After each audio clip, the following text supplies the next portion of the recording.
نحمدہ ونصلی علی رسولہ الکریم اما بعد واعوذ باللہ من الشیطان الرجیم بسم اللہ الرحمن الرحیم رب اشرح لی صدری ویسر لی امری واحلل عقدۃ من لسانی یفقہوا قولی۔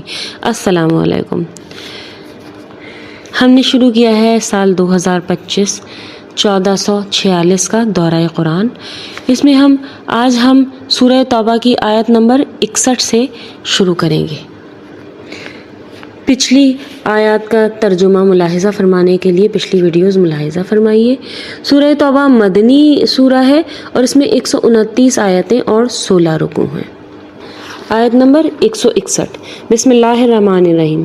وَمِنْهُمُ الَّذِينَ يُؤْذُونَ النَّبِيَّ وَيَقُولُونَ هُوَ أُذُنٌ قُلْ أُذُنُ خَيْرٌ لَكُمْ يُؤْمِنُ بِاللَّهِ وَيُؤْمِنُ لِلْمُؤْمِنِينَ وَرَحْمَةً لِلَّذِينَ آمَنُوا مِنْكُمْ وَالَّذِينَ يُؤْذُونَ رَسُولَ اللَّهِ لَهُمْ عَذَابٌ أَلِيمٌ۔ شروع اللہ کے نام سے جو بڑا مہربان اور نہایت رحم فرمانے والا ہے۔ ان میں سے وہ بھی ہیں جو پیغمبر کو ایذا دیتے ہیں، یعنی تکلیف پہنچاتے ہیں اور کہتے ہیں کہ کان کا کچا ہے۔ اب کہہ دیجئے کہ وہ کان تمہارے بھلے کے لیے ہیں، یعنی کہ اللہ تعالیٰ منافقین کا ذکر پھر سے شروع ہو گیا ہے۔ پیچھے زکوٰۃ کے اور صدقے کے مستحقین کا بیان آیا تھا، یعنی نبی کریم صلی اللہ علیہ وآلہ وسلم کے خلاف ایک افواہ یہ بھی منافقین نے اڑائی تھی کہ یہ کان کے کچے ہیں، مطلب ہر ایک کی بات سن لیتے ہیں، کیونکہ آپ صلی اللہ علیہ وآلہ وسلم بہت عفو و درگزر والے تھے، اس لیے اس کو اس چیز سے انہوں نے ان کے حلم کو اس بات سے بدل دیا کہ آپ کان کے کچے ہیں۔ اللہ توبہ، وہ اللہ پر ایمان رکھتا ہے تو اللہ یہاں اس کا جواب دے رہا ہے، وہ کان تمہارے لیے بھلے ہیں، یعنی تمہارے لیے بھلے اس لیے ہیں کیونکہ وہ شر اور فساد کی کوئی بات نہیں سنتا۔ وہ اللہ پر ایمان رکھتا ہے، مسلمانوں کی بات کا یقین کرتا ہے، اور تم میں سے جو اہل ایمان ہیں یہ ان کے لیے رحمت ہے۔ رسول اللہ صلی اللہ علیہ وآلہ وسلم کو جو لوگ تکلیف دیتے ہیں ان کے لیے دکھ کی مار ہے، محض تمہیں خوش کرنے کے لیے تمہارے سامنے اللہ کی قسمیں کھا جاتے ہیں، حالانکہ اگر یہ ایماندار ہوتے تو اللہ اور اس کا رسول رضامند کرنے کے زیادہ مستحق تھے۔ کیا یہ نہیں جانتے کہ جو بھی اللہ کی اور اس کے رسول کی مخالفت کرے گا اس کے لیے یقیناً دوزخ کی آگ ہے جس میں وہ ہمیشہ رہنے والا ہے۔ یہ زبردست رسوائی ہے۔ منافقوں کو ہر وقت اس بات کا کھٹکا لگا رہتا ہے کہ کہیں مسلمانوں پر کوئی صورت نہ اترے جو ان کے دلوں کی باتیں انہیں بتلا دے۔ کہہ دیجئے کہ تم مذاق اڑاتے ہو، یقیناً اللہ اسے ظاہر کرنے والا ہے جس سے تم ڈر اور دبک رہے ہو۔ اگر ان سے پوچھیں تو صاف کہہ دیں گے کہ ہم تو یوں ہی آپس میں ہنس بول رہے تھے۔ کہہ دیجئے کہ اللہ، اس کی آیتیں اور اس کا رسول ہی کیا تمہارے ہنسی مذاق کے لیے رہ گئے ہیں؟ تم بہانے نہ بناؤ، یقیناً تم اپنے ایمان کے بعد بے ایمان ہو گئے۔ اگر ہم تم میں سے کچھ لوگوں سے درگزر کر بھی لیں تو کچھ لوگوں کو ان کے جرم کی سنگین سزا بھی دیں گے۔ تمام منافق مرد عورت آپس میں ایک ہی ہیں۔ اب یہاں پہ فرمایا جا رہا ہے چونکہ کافر مسلمانوں کو یہ یقین دلاتے تھے کہ ہم تم میں سے ہی ہیں، تو اللہ نے اس کی تردید فرمائی ہے کہ ایمان والوں کا ان سے کیا تعلق؟ یہ سب منافق چاہے مرد ہوں یا عورتیں سب ایک ہی ہیں، یعنی کفر اور نفاق میں ایک دوسرے سے بڑھ کر ہیں۔ یہ بری باتوں کا حکم دیتے ہیں اور بھلی باتوں سے روکتے ہیں اور اپنی مٹھی بند رکھتے ہیں، یعنی بخیلی کو یہاں پہ ہائی لائٹ کیا گیا ہے۔ یہ اللہ کو بھول گئے، اللہ نے انہیں بھلا دیا۔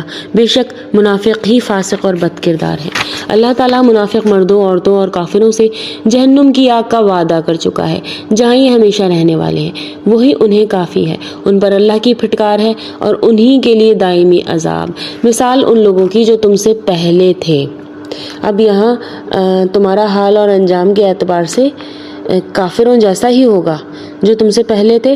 منافقین سے خطاب کر کے یہ فرمایا جا رہا ہے کہ تمہاری مثال ان لوگوں کی ہے جو تم سے پہلے تھے، تم میں سے وہ زیادہ قوت والے تھے اور زیادہ مال والے اولاد والے تھے، پس وہ اپنا دینی حصہ برت گئے، پھر تم نے اپنا حصہ برت لیا، جیسے تم سے پہلے کے لوگ اپنے حصے سے فائدہ مند ہوتے تھے، اور تم بھی اسی طرح مذاقانہ بحث کی جیسے کہ انہوں نے کی۔ ان کے اعمال دنیا اور آخرت میں غارت ہو گئے، یہی لوگ نقصان پانے والے ہیں۔ کیا انہیں اپنے سے پہلے لوگوں کی خبریں نہیں پہنچی؟ قوم نوح اور عاد اور سمود اور ابراہیم اور اہل مدین اور اہل متفقات، الٹی ہوئی بستیوں کے رہنے والے، یعنی کہ یہاں پہ ان کے بارے میں فرمایا جا رہا ہے۔ ٹوٹل 6 قوموں کا حوالہ دیا گیا ہے جو شام میں رہی تھی، اور یہ شام جو ہے وہ عرب کے چونکہ قریب تھا، اس لیے انہیں لوگوں کے بارے میں بتایا جا رہا ہے، اور انہوں نے اپنے آباء و اجداد سے بھی کچھ قصے سن رکھے تھے، جس میں قوم نوح تھی جو طوفان میں غرق کر دی گئی، قوم عاد جو قوت میں بہت ممتاز تھی اس کے باوجود ہلاک کر دی گئی، قوم سمود جسے آسمانی چیخ سے ہلاک کیا گیا، قوم ابراہیم جس کے بادشاہ نمرود بن کنعان بن کوش کو مچھر سے مروایا گیا، اور اصحاب مدین، شعیب علیہ السلام کی قوم تھی مدین، جنہیں چیخ، زلزلے اور بادلوں کے سائے کے عذاب سے ہلاک کیا گیا، اور اہل متفقات سے مراد ہے لوط کی قوم، اور ان کی بستی جو تھی وہ صدوم تھی، اور وہ الٹ پلٹ دی گئی، ٹھیک ہے، اسی لیے الٹی ہوئی بستیاں۔ ان کے پاس ان کے پیغمبر دلیلیں لے کر پہنچے، اللہ ایسا نہ تھا کہ ان پر ظلم کرے، بلکہ انہوں نے خود ہی اپنے اوپر ظلم کیا۔ مرد مومن عورتیں آپس میں ایک دوسرے کے مددگار اور دوست ہیں، وہ بھلائیوں کا حکم دیتے ہیں اور برائیوں سے روکتے ہیں، نمازوں کو پابندی سے بجا لاتے ہیں، زکوٰۃ ادا کرتے ہیں، اللہ کی اور اس کے رسول کی بات مانتے ہیں، یہی لوگ ہیں جن پر اللہ بہت جلد رحم فرمائے گا، بے شک اللہ غلبے والا، حکمت والا ہے۔ ایماندار مردوں اور عورتوں سے اللہ نے ان جنتوں کا وعدہ فرمایا ہے جن کے نیچے نہریں بہہ رہی ہیں، جہاں وہ ہمیشہ ہمیشہ کے رہنے والے ہیں، اور ان صاف ستھرے پاکیزہ محلات کا جو انہیں ہمیشگی والی جنتوں میں ہے، اور اللہ کی رضامندی سب سے بڑی چیز ہے، یہی زبردست کامیابی ہے۔ اے نبی، کافروں اور منافقوں سے جہاد جاری رکھیے اور ان پر سخت ہو جائیے، ان کی اصلی جگہ دوزخ ہے جو نہایت بدترین جگہ ہے۔ یہاں آپ صلی اللہ علیہ وآلہ وسلم کو جو منافقین ہیں ان سے سخت رویہ اختیار کرنے کا حکم دیا جا رہا ہے، یعنی کہ ان جو نہایت سختی اور ڈھیل سے وہ سر پہ چڑھ گئے تھے، اس لیے اللہ نے یہاں حکم دیا کہ اب سخت ہو جاؤ، کیونکہ ان کی اصلی جگہ تو دوزخ ہے نا۔ منافقین جو ہیں وہ جہنم کے نچلے درجے میں جائیں گے۔ یہ اللہ کی قسمیں کھا کر کہتے ہیں کہ انہوں نے نہیں کہا، حالانکہ یقیناً کفر کا کلمہ ان کی زبان سے نکل چکا ہے، اور یہ اپنے اسلام لانے کے بعد دوبارہ کافر ہو گئے ہیں، اور انہوں نے اس کام کا قصد بھی کیا جو پورا نہ کر سکے۔ یہ صرف اسی بات کا انتقام لے رہے ہیں کہ انہیں اللہ نے اپنے فضل سے اور اس کے رسول نے دولت مند کر دیا۔ اگر یہ اب بھی توبہ کر لے تو یہ ان کے حق میں بہتر ہے، اور اگر منہ موڑے رہیں تو اللہ انہیں دنیا و آخرت میں دردناک عذاب دے گا، اور زمین بھر میں ان کا کوئی حمایتی اور مددگار نہیں کھڑا ہوگا۔ ان میں وہ بھی ہیں جنہوں نے اللہ سے عہد کیا تھا کہ اگر وہ ہمیں اپنے فضل سے مال دے گا تو ہم ضرور صدقہ و خیرات کریں گے اور پکے نیکوکاروں میں سے ہو جائیں گے، لیکن جب اللہ نے اپنے فضل سے انہیں دیا تو یہ بخیلی کرنے لگے، یعنی کنجوسی کرنے لگے، اور ٹال مٹول کر کے منہ موڑ لیا۔ بس اس کی سزا میں اللہ نے ان کے دلوں میں نفاق ڈال دیا، یعنی بیماری ہے نا نفاق بھی، منافقت، اللہ سے ملنے کے دنوں تک، کیونکہ یعنی تمام عرصہ جب تک دنیا میں رہیں گے ان کے دلوں میں منافقت رہے گی، کیونکہ اللہ نے ڈالی ہے، اور وہ کیوں ہے؟ کیونکہ انہوں نے اللہ سے کیے ہوئے وعدے کے خلاف کیا، اور کیونکہ وہ جھوٹ بولتے رہے۔ کیا وہ نہیں جانتے کہ اللہ تعالیٰ کو ان کے دل کا بھید اور ان کی سرگوشی سب معلوم ہے، اور اللہ تعالیٰ غیب کی تمام باتوں سے خبردار ہے۔ جو لوگ ان مسلمانوں پر طعنہ زنی کرتے ہیں جو دل کھول کر خیرات کرتے ہیں، ان لوگوں پر جنہیں سوائے اپنے محنت مزدوری کے اور کچھ میسر ہی نہیں، بس یہ ان کا مذاق اڑاتے رہے، اللہ بھی ان سے تمسخر کرتا ہے اور انہی کے لیے دردناک عذاب ہے۔ یعنی کہ منافقین کی ایک اور حرکت کا ذکر کیا جا رہا ہے کہ جب رسول اللہ صلی اللہ علیہ وآلہ وسلم جنگ کے موقع پر جو مسلمانوں سے چندے کی اپیل فرماتے تو مسلمان آپ کی اپیل پر لبیک کہتے اور اپنی استطاعت کے مطابق اس میں حصہ لیتے۔ کسی کے پاس زیادہ مال ہوتا وہ زیادہ صدقہ دیتا، جس کے پاس تھوڑا ہوتا وہ تھوڑا دیتا۔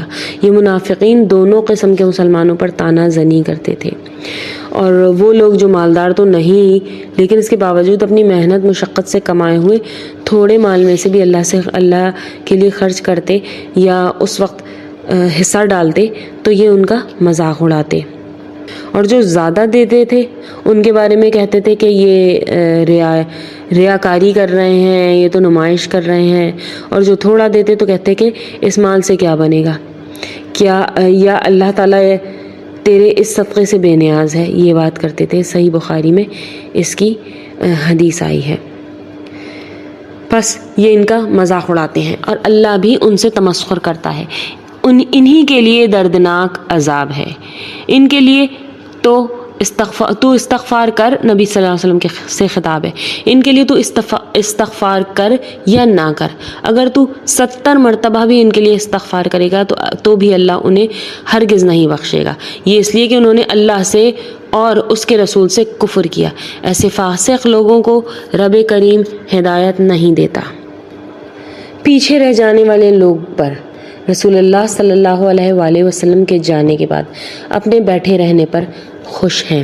پیچھے رہ جانے والے وہ لوگ، یہ ان منافقین کا ذکر ہے جو تبوک میں نہیں گئے تھے اور جھوٹے عذر پیش کر کے اجازت حاصل کر لی تھی کہ ہم پیچھے بیٹھے رہیں گے، اور انہوں نے اللہ کی راہ میں اپنے مال اور اپنی جانوں سے جہاد کرنا ناپسند رکھا، اور انہوں نے کہہ دیا کہ اس گرمی میں مت نکلو، یعنی خود تو منع کر دیا، دوسروں کو بھی یہ ترغیب دے رہے تھے۔ کہہ دیجئے کہ دوزخ کی آگ بہت سخت گرم ہے، کاش وہ سمجھتے۔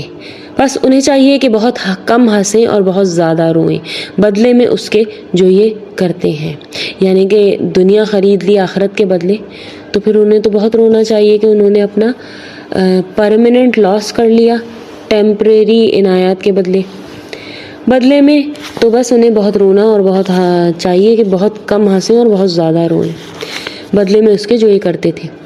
بس اگر اللہ تعالیٰ آپ کو ان کی کسی جماعت کی طرف لوٹا کر واپس لے آئے، پھر یہ آپ کے میدان جنگ کی طرف نکلنے کی اجازت طلب کریں، تو آپ کہہ دیجئے کہ تم ہمارے ساتھ ہرگز نہیں چل سکتے، نہ ہمارے ساتھ دشمنوں سے لڑائی کر سکتے ہو، تم نے پہلی مرتبہ ہی گھر بیٹھنے کو پسند کیا۔ یعنی اگر اللہ منافقین کی جماعت سے مراد ہے، یعنی اگر اللہ ان کو آپ کو صحیح سلامت غزوہ تبوک سے مدینہ واپس لے آئے جہاں یہ پیچھے رہنے والے منافقین بھی تھے، تو وہ یہی کہیں گے کہ پھر اگلی بار دوبارہ اجازت طلب کریں گے، یہ دیکھ کر کہ یہ غزوہ تبوک تو جیت کر آئے تھے، تو کسی اور میں جنگ میں جانے کی خواہش کریں گے، تو ان کو ساتھ نہیں لے جائیے گا تم، کیونکہ پہلی مرتبہ ساتھ نہیں گئے، لہذا وہ اس لائق ہی نہیں کہ انہیں کسی جنگ میں ساتھ لیا جائے، تو کیا کہو ان سے، بیٹھے رہو۔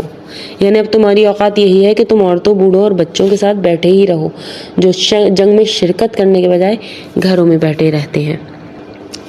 ان میں سے کوئی مر جائے تو آپ اس کے جنازے کی ہرگز نماز نہیں پڑھیں اور نہ اس کی قبر پر کھڑے ہوں۔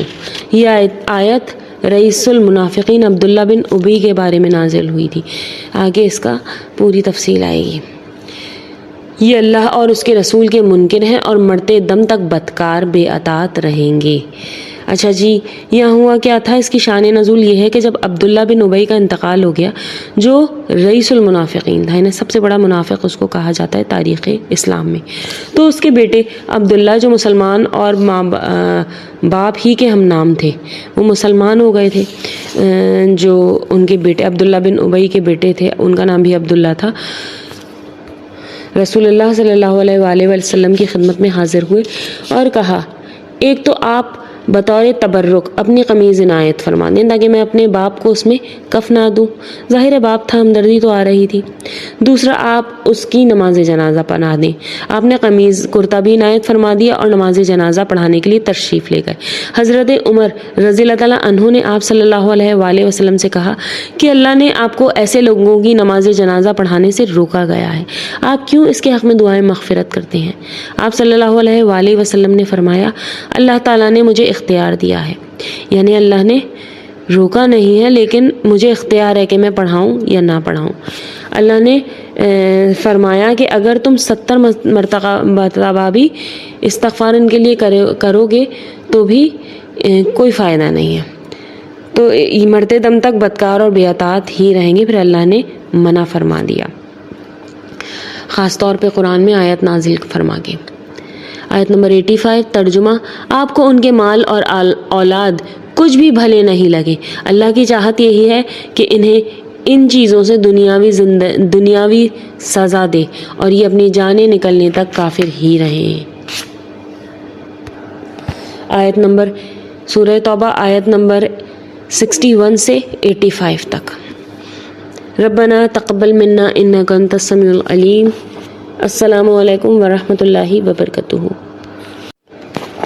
السلام علیکم ورحمۃ اللہ وبرکاتہ۔ سورہ توبہ کا اگلا حصہ شروع کرتے ہیں۔ دورہ قرآن 2025 میں سورہ توبہ آیت نمبر 86 سے۔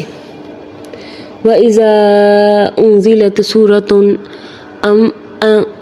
أَنْ آمِنُوا بِاللَّهِ وَجَاهِدُوا مَعَ رَسُولِهِ اسْتَأْذَنَكَ أُولُو الطَّوْلِ مِنْهُمْ وَقَالُوا ذَرْنَا نَكُن مَعَ الْقَاعِدِينَ۔